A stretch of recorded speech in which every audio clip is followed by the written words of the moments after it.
Tim Baker, MHK for Ayre and Michael, is joining us for looking back on your second year. And I said last year we wanted to talk more often, and I don't think we did we? No, we haven't done it, I don't think, Paul, to be honest. What is this? You don't seek publicity, you don't look for it, or, I mean, is it my fault, your fault, or do you just get on with things?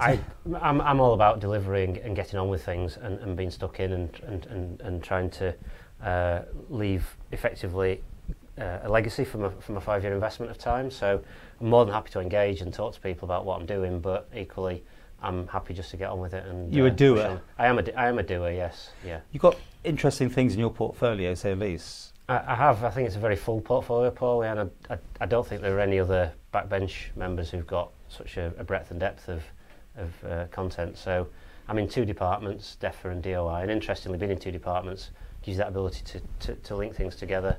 So, for example, within that, I'm chair of the Peel Marina steering group that's trying to solve the problem of the silt in Peel Marina. I'm chair of planning, which is an ongoing commitment every pretty much fortnightly meetings. I'm also chair of the meat plant. So, Ayre Meat Company took over the meat plant 29th of March this year. So we're in that recovery and phase now and building.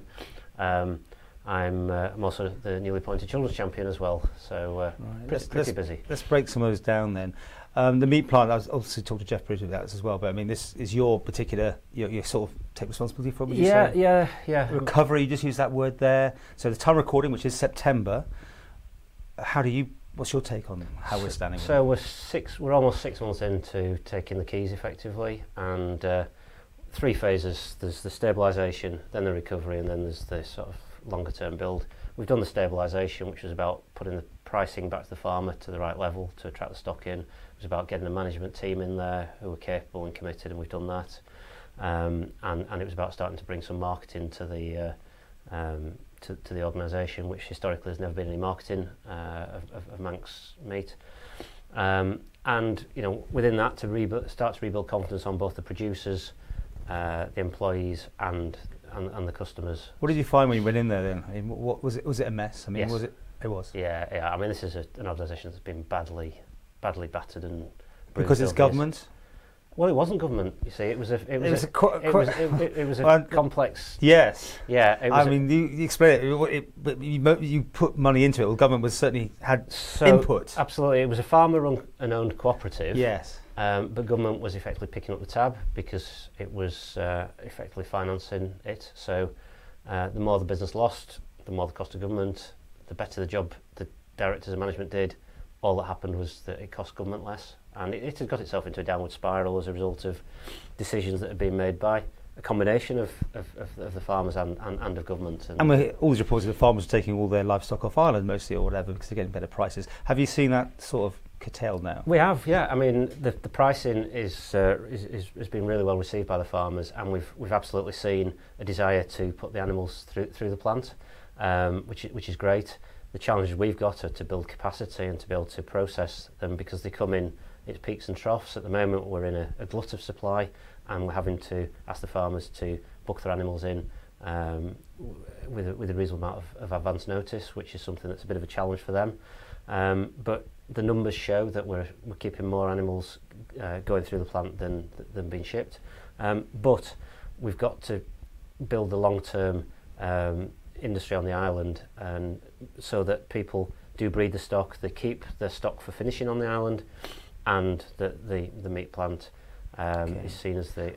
Don't get too bogged down in this, but it seems like a very important one. The government now owns this. It's like the steam packet and all that sort of thing. But you can tell me it's arm's length. It is arm's length. We've got an independent board. I'm the chairman of it. We've got a DEFRA rep on the board. We've got a rep from the Fatstock Marketing Association who have a small shareholding in the business, and we have 3 independent directors, and we're driving it forward, right. And we've got a management team that's new and energised. With your portfolio so busy, why did you take the children's champion then? Because was it you wanting it, or did they just offer it to you? How was it behind the scenes? No, I was happy to do it, and some conversations evolved, and end up the Chief Minister asking me to consider it. And having brought the Notfield motion about a year ago previously, which was all about the well-being of children who were in the care system in the Isle of Man, And having met the young people who are in care on the island, I couldn't walk by on the other side. I am a busy person, but it's all about how you use your time and where you focus. And also I felt that I could add some value to that role, in the sense that there's a very defined scope to it now, which is all about looked after children, which is either in foster care or residential care. It's about children with complex needs, particularly some complex medical issues, and it's also about young carers. Now, those have got a health aspect, they've also got a educational aspect, and in many cases, sadly, they have a home affairs aspect in terms of vulnerable young people and the police, etc. So I felt I could add something to that. I'm quite good at going across departments and looking at outcomes rather than departmental silos. It's very much an ongoing story, and as I say, we're taping this in September, and it's probably coming up in the October Tynwald, which is almost when this will be broadcast. But again, have things been resolved? I mean, what can you tell us without it on the not-field situation? So there's two parts to my motion. The first was to investigate the historical allegations, and the second was to effectively perform a health check on what we've currently got, and making sure that we've got all the checks and balances in place. It's not my investigation. It's David Cretney and the Social Affairs Policy Review Committee that are doing it.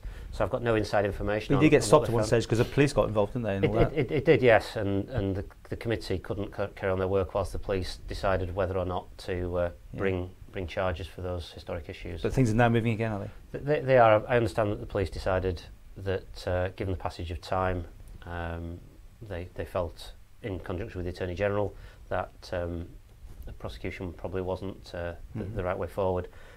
It doesn't mean that those things didn't happen. It doesn't mean that appalling things didn't happen in there. And I'm pretty sure that we will find, when the committee reports, that some really unfortunate and bad things have happened. And of course, since this all started, MLC, of course, was very much involved in writing a book about the whole thing. That seems, has that added extra onus on you? Not onus, helping you more. Like, you got other person that seems to know what's been going on in there. Well, I think Kerry Sharp's evidence was very helpful to the committee. She spent, I think, 4 years researching, and she is an investigative journalist, a high-quality investigative journalist from the past. So, this isn't somebody doing it as a hobby; it's a professional applying themselves, and she really has tackled it properly. And I think her evidence has fed into the committee. So I'm sure that's been very helpful to them. Anyway, you've had a busy year then. Yes, very busy. Yeah, we never hear anything. Again, it's like amazing. Would you rather be an MLC then? Do you see yourself more like just scrutineering and scrutinising? No, not at all. Absolutely the opposite, Paul. I'm about making things happen. Ah, okay. Yeah, so I'm in the department. You're in the right place. I'm in DEFRA. I'm in DOI. My DOI role is the airport. Should we talk quickly about that? Again, I want to focus on you, but these things, as we don't talk to you about very often, how is the shape of the airport and obviously the massive goings on with the sea business? And we talked about Steam Packet last year and whatever, but over to you. Yeah. How are things? Okay, so very busy. There's making improvements. There's been some challenges around the airport, particularly around security queues, but it's taken too long, but we've got solutions, and anybody who travels through the airport can see that physically changing day by day. So I'm confident that we've. Do you think it's incredible that it got to that stage, though? I mean, it's almost like a third world airport. The security area was bizarrely way out of kilter with everybody else's, wasn't it? Do you think? I think you worried that it shouldn't have picked up that early. I'm not blaming you directly, but should it not have been picked up early? I think there's lots of things, Paul. I think one overriding take from my 2 years looking at government and the island generally is there's a lot of things that should have been dealt with a lot sooner. I think the island has grown complacent. It's had too many easy years, and I think government perhaps hasn't been as effective as it should have been, and politicians haven't been as effective as they should have been. And I think we're paying the price for that now. So there's lots of things that every day people in the street point to, like the conditions of some of the infrastructure or just things that they expect to be better. Well, actually, the legacy of that was set a number of years ago. You alluded to the Steam Packet last year that it was booted out this time last year, wasn't it? The actual thing. So this is good news for you, is it? I'm absolutely delighted. I mean, government owning another thing, though. Yes, because strategically, it was either going to be owned by us or by somebody else. Only by Isle of Man government owning it could we take control of the situation. Otherwise, it was effectively being a chip in an international poker game. So strategically, we've got that control.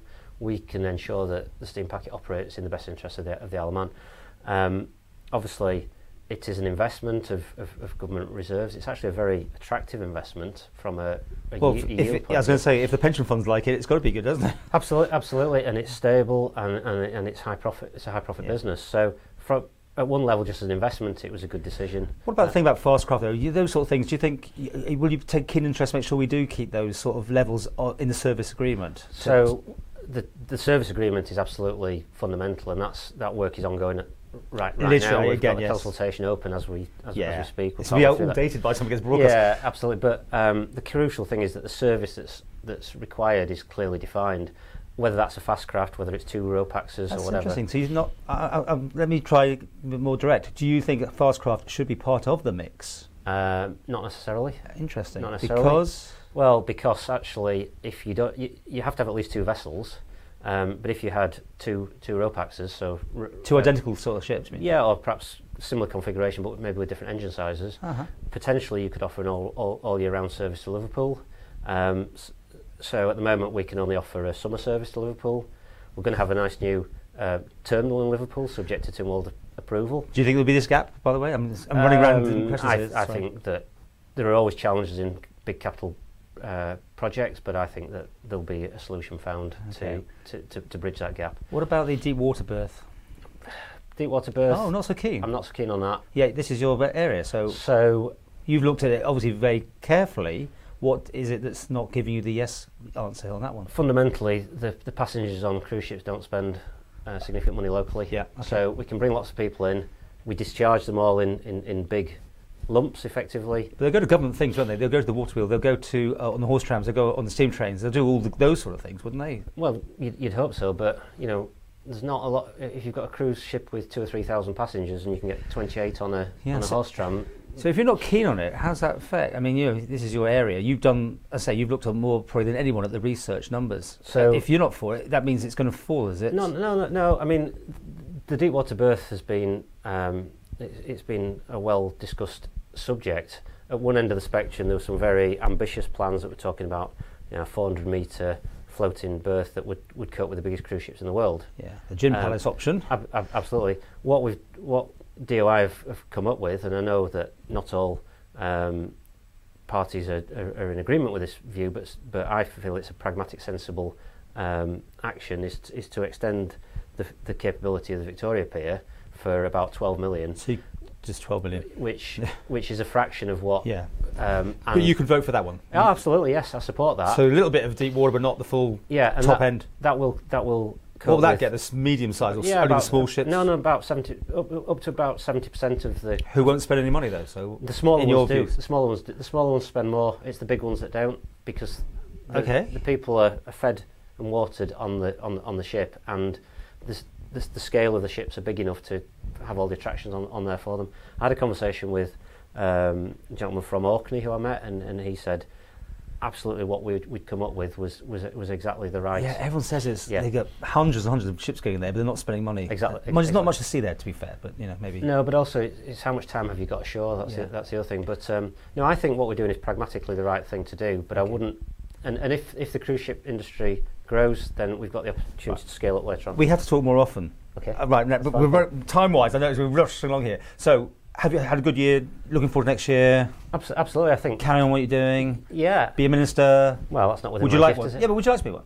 Yeah. I think you're showing that you're stepping up to the plate. Yeah, no, absolutely. I think I could. Where would you like? What would you like? Well, you asked me that last year. I know, so I'm going to ask. Well, I'm not going to answer. They're on TV. Because you're going to say, "I'll take whatever I'm offered." No, that's what everyone says. No, there's some areas. You get some areas that are more interesting to me than others. I like things that actually impact people's day-to-day lives. And clearly, the Chief Minister will know that anyway. Yeah. So, horses for courses, you say. Absolutely, yeah. Okay. Yeah. Shall we have some numbers? Go on then. Well, I'm asking you. How do you rate yourself this year? Or the last year, shall I say? Last year, I'd give myself 8 out of 10. Okay. Yeah, I'm quite. That's a bit up, isn't it? I don't think I answered last year. I think I answered in words. Yes, you went round the house a bit. Yeah, and I thought, well, I've done that. That was my first year, but you said you were going to ask me for a number, so I'll give you a number. Thank you. I'm pretty happy with what I've done. I'm working really hard. I'm getting stuck in. I think I can see some good outcomes from what I've done. And the government then? I think last year I voted 7.5 for the You did get government. only Yeah. half. You gave it. I did, yeah, I'd go up a bit on that. I'd go 7.8 for government. Oh, we're going down to real fractions. Well, 7.8, not quite an 8. Not quite an 8, no. But not 7.5. Okay, bit better than last year. Better than last year, and I think I was really pleased that the government, in the collective sense, had the ambition to take on the steam packet decision. I thought that was great. I think it's still holding together reasonably well for the end of 2 years. We're into the start of the third year. How do you get on with your colleague? Do you work together? Alf Cannon, Yes. for constituency staff. Yeah. Smiles and. Yeah, we're fine, Alf and I. Yeah, Fine. yeah. No, get on well personally, and it's all about us both serving the needs of the community in our constituency. And how did you answer that question from Pag about breakdown? Did you do an answer about saying how much you do for constituency? Yeah, I did. I said a quarter to a third of my time went on constituency things. Well, that's quite high. Yeah, I mean it's a difficult thing. We don't keep timesheets. No, it was just a general idea that's in people's heads. Yeah, and I think that constituency element of the role needs to be recognised. I mean, you mentioned MLCs earlier. I mean, clearly they don't have constituents, and their role is very different. And I would support. I know it's all under review at the moment. I would support a differentiation of remuneration for MLCs as against MHKs, because I think the roles are different. So many things to talk about. We'll see you sooner rather than later. Yes. Yeah, it's great stuff.